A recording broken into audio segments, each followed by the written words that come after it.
Well, good morning, friends, and welcome back. We are now in Nehemiah chapter 4. Can you believe it? Already this quickly, we have made it into the fourth chapter of this book. And as we spent time in chapter 3 last time, a lot of different names, a lot of different things going on there. But hopefully you were able to get the salient points out of that chapter and to understand really for us the implications of the text there. A lot of minutiae we could have gone into, but rather to hit the bigger points of the passage I think was important for us. And so now we come to chapter 4. And in chapter 4, we're going to see this kind of, tit for tat back and forth in chapter 4 and in subsequent chapters. We've got Nehemiah, we've got the people of Israel, and now we've got Sanballat and Tobiah and, this Arab guy, and they're all vehemently opposed to what Nehemiah is trying to do here. And they're going to come at them in multiple waves. This morning is just the first of several waves of how they try to intimidate and assault and try to oppress these people in a way that would get them to stop doing what they're doing. But let's pick up in Nehemiah chapter 4. This morning we're going to look at verses 1 through 5. Let's look at this first assault or this first response by these men against what Nehemiah and the Israelites are doing there in Jerusalem. It says this: "Now when Sanballat heard that we were building the wall, he was angry and greatly enraged, and he jeered at the Jews. And he said in the presence of his brothers and of the army of Samaria, 'What are these feeble Jews doing? Will they restore it for themselves? Will they sacrifice? Will they finish it up in a day? Will they revive the stones out of the heaps of rubbish, and burned ones at that?' Tobiah the Ammonite was beside him, and he said, 'Yes, what they are building, if a fox goes up to it, he will break down their stone wall.'" And notice in verse 4, "Hear, O God, O our God, for we are despised." Nehemiah's response here. "Turn back their taunt on their own heads and give them up to be plundered in a land where they are captives. Do not cover their guilt, and let not their sin be blotted out from your sight. For they have provoked you to anger in the presence of the builders." So, right from the very beginning of chapter 4, the language being used here is the same as what we read previously in Nehemiah chapter 2, verse 19. Tobiah and Sanballat, they're miffed by the fact that Nehemiah has returned to Jerusalem and to restore the walls. And this verse leads me to think perhaps indeed these men might have been behind part of the reason why Artaxerxes had issued his decree in Ezra 4, which stopped the previous efforts. We know that there were complaints after complaints that were getting to his ear, and finally he just says, "Okay, fine, let's just put a stop to it." And very likely, based on the attitude and the response of these men, they might have been part of that party that sought to see this never come to fruition. So if that's true, now as they are seeing this come to pass, and it's really happening at a breakneck speed, they're becoming more upset, even more so than they were in Nehemiah chapter 2. They don't like it at all. We could call Nehemiah and the other Israelites, let's call them the J team as it were. They're making headway on this project, like I said, at a record pace. 52 days and they're going to be done. But the greater question I want to ask us this morning is this: why? Why are they so upset? What dog do they have in the fight here? I mean, are they jealous of the success that's happening in Jerusalem? Are they mad because commonly a lot of the trade routes went through Jerusalem? And if Jerusalem's restored and has its own way of defending itself and ruling itself, then these men might not have complete control of the trade routes? Is that the possibility? Or do they simply just not like the Israelites? They don't like their plan. They don't like who they are. I think what is clear is that these men are only thinking about themselves.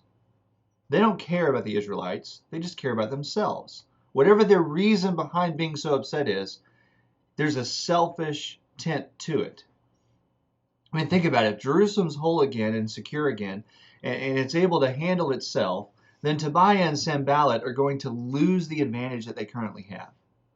Remember, Nehemiah came to seek the welfare of the people of Israel in chapter 2, verse 10. So obviously, these men do not have the welfare of Israel in mind.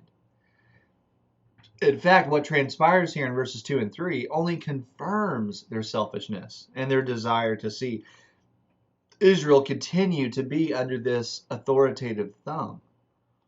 You notice in verses 2 and 3, he said in the presence of his brothers of the army of Samaria, "What are these feeble Jews doing? Will they restore it for themselves? Will they sacrifice? Will they finish up in a day? Will they revive the stones out of the heaps of rubbish and burned ones at that?" And then Tobiah chimes in. He says, verse 3, "Yes, what they are building. If a fox goes up to it on it, he will break down their stone wall." So, as you read those two verses, if being mad wasn't enough to unhinge Nehemiah's plan, which it wasn't, so now they're literally resulting to like schoolyard bullying techniques and mockery. In fact, honestly, it's a little comical what these men are saying to the Israelites, as the Israelites, they are hardly involved in restoring the wall. And we're going to see next time as the narrative continues in chapter 4, the wall is about halfway done at this point. There has been some time that has transpired here. This is not just the next day kind of thing. It's markedly clear to anyone around that these people, they're not only getting things done, but they're serious about this effort. Again, because it's being completed at a speed that hadn't been done before. So here's the scene in verses 2 and 3. Tobiah, Sanballat, you got the army of Samaria. What feels like they're just standing on the sidelines. Really, they're in their own home territory. So the message is getting out somehow. But they're acting like school-age children, attempting to belittle the Israelites through insults and mockery. Now, like I said, keep in mind, they're not literally the peanut gallery standing outside the walls and jeering at them as they're putting one brick upon another. They very likely made these comments in their own home territory, to other people, to other leaders.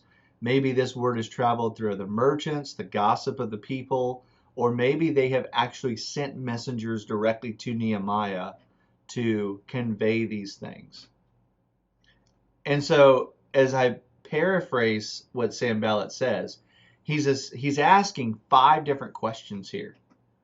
To put it in my own thoughts, he's saying, hey, what are these weaklings doing here? Are they doing all this work just to satisfy themselves? What do they really think they're going to do? And he mentions this idea of sacrifice. Are they going to sacrifice? One reason he might ask this is because the Jews might offer a Thanksgiving sacrifice once the wall is completed. But as I did some study and reading in another commentary, it says perhaps a better understanding of this question would be in wording it like, are they going to pray the wall back up to its former glory? How do they think this is going to happen? This is Sanballat jeering and mocking them. They think they're going to pray the wall back into existence?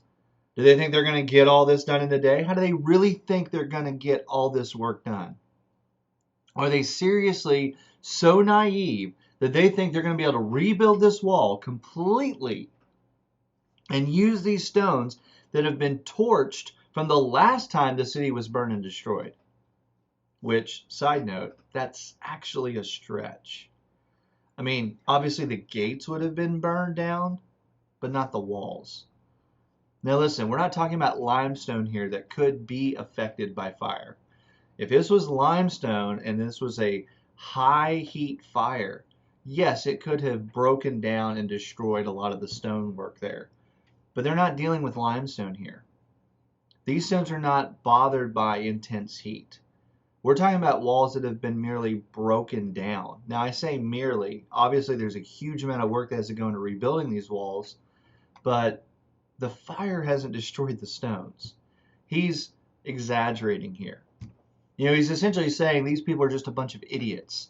They haven't thought this thing through. They're just a bunch of pathetic, worthless Jews who can't stomach the fact that they aren't in charge anymore. they'll never be anything else but somebody else's slaves. That's what Sanballat wants them to feel like. And if that's not enough, now here enters Tobiah. And he feels like he needs to add his own 2 cents to the situation. Now, again, this is just my imagination, but I kind of picture him as the goofball of the group. You know, where there's like this group of bullies, and there's always that one that's kind of in charge and that leads the pack. But yet there's the others on the sidelines. They feel like they want to say something or they need to say something because it helps them to feel cool and part of the group, you know? So now,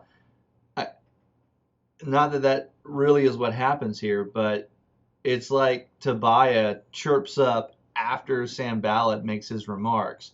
He wants to make sure everybody knows he's part of the gang. He's part of the cool group here. And so he kind of has this seemingly ignoramus statement. He's like, yeah, you know, like, what are they really building anyway?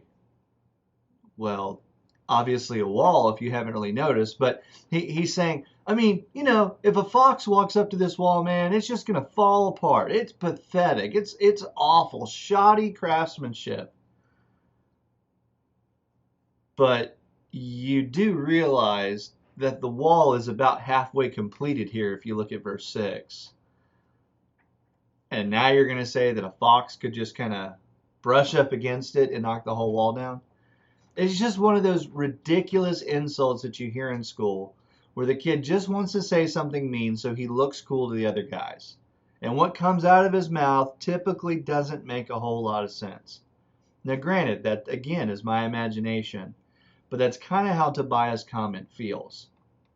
Let me explain what he's really trying to say here. He's trying to insult the quality of the work that's being done. In fact, those who have excavated this site in Jerusalem over the last 50 years have seen how the repairs that were made to the wall, honestly, they weren't quite as well, they weren't quite as fortified as the original wall would have been. Okay, that's understandable.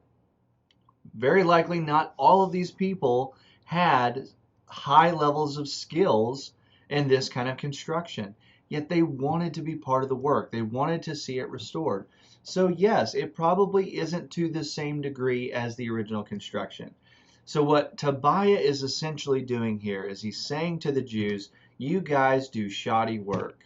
I mean, look at this wall you're creating. Yeah, okay, so it's going up, but it's terrible. And so the idea is if he can insult their work, and then they start to feel the same way about their work, well, then maybe they'll quit. I really believe that's what his goal is here behind his statement in tandem with Sanballat. But now notice what happens here in verse 4 and 5. It doesn't even tell you specifically who is the one speaking, although it's pretty clear who it is, as we see in light of other passages here in Nehemiah. I think this is the real point of this passage here in verse 4 and 5. What matters more than speculating on how these men said what they said is Nehemiah's response. And notice that there is nothing here that says that he's afraid, that he's concerned, that his words have had that these words have had an impact on what he is doing. Now, true, as a human author, he could have left those things out. But I believe by the Holy Spirit's inspiration to pen this narrative, he wrote down what really happened. And so rather than sulk, cry, or quit, or become disheartened, Nehemiah doesn't do one thing and instead does 2 other things. Let me point that out. First, he doesn't quit. I think that becomes clear from this prayer here in verses 4 and 5. Hear, O our God, for we are despised. Turn back their taunt on their own heads and give them up to be plundered in a land where they are captives.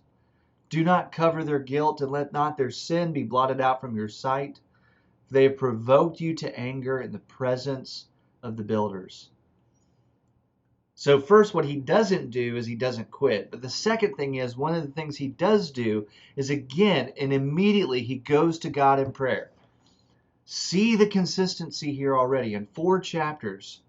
In chapter 1, he immediately goes to the Lord in prayer when he hears the bad news. When he's confronted by the king and asked to make a decision, what does he do? He goes to the Lord in prayer.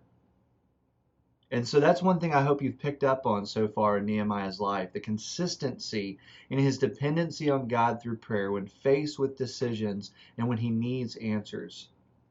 And really what he's praying for here is the same thing that the psalmist prays for in the imprecatory psalms. That word imprecatory, these are psalms of supplication that are asking for God to mete out justice on an enemy. God, I pray that you will defend us and wipe out our enemies, Nehemiah is saying here. I want you to show your glory by taking care of those who are mocking your name and your people. Lord, please don't let them get away with what they're doing as they are maligning you and maligning your people. May what they dish out toward us be repaid in kind by your avenging hand. Notice he doesn't want to be the one that brings justice. He wants God to take care of this. And as I'm paraphrasing still, may they experience what it is like to live in a foreign place, to be held captive by other people like we have had to live. That's what Nehemiah is asking for. First, he doesn't quit. Second, he goes to God in prayer. But third, the second thing he does do, he just keeps working. He seeks God's face, he makes his request known, and then he gets back to work. I love what the first part of verse 6 says. Right after pouring his heart out for his people and himself, as we'll look at this more in detail next time, the text says at the beginning of verse 6, so we built the wall. How do you like that? They just didn't stop. They kept right on going, not missing a beat. Sure, they weren't the perfect people to do this work, but they did it anyway. They felt called by God to do this. They wanted to see the walls restored. God gave them the supplies that they needed, and they got to work. Now I want you to keep in mind this is a critical juncture for these people. Because think about it, just pragmatically, as the wall is getting higher and higher, the difficulty of the work is going to increase. And so as the work is starting to get harder, now they have the jeers of the neighboring community, which certainly doesn't help the situation. So the commitment to see this work through unto completion is going to be harder. Sticking to their word is going to be more difficult because the circumstances are going to increase in difficulty. That is the reality of where these people are at. And so as we look further into the text of chapter 4, we're going to see that this is just the first of several waves of attack. The second wave is shortly to come as we look more at Israel's enemies and the work that they're seeking to accomplish in Jerusalem as we look at more of chapter 4 next time.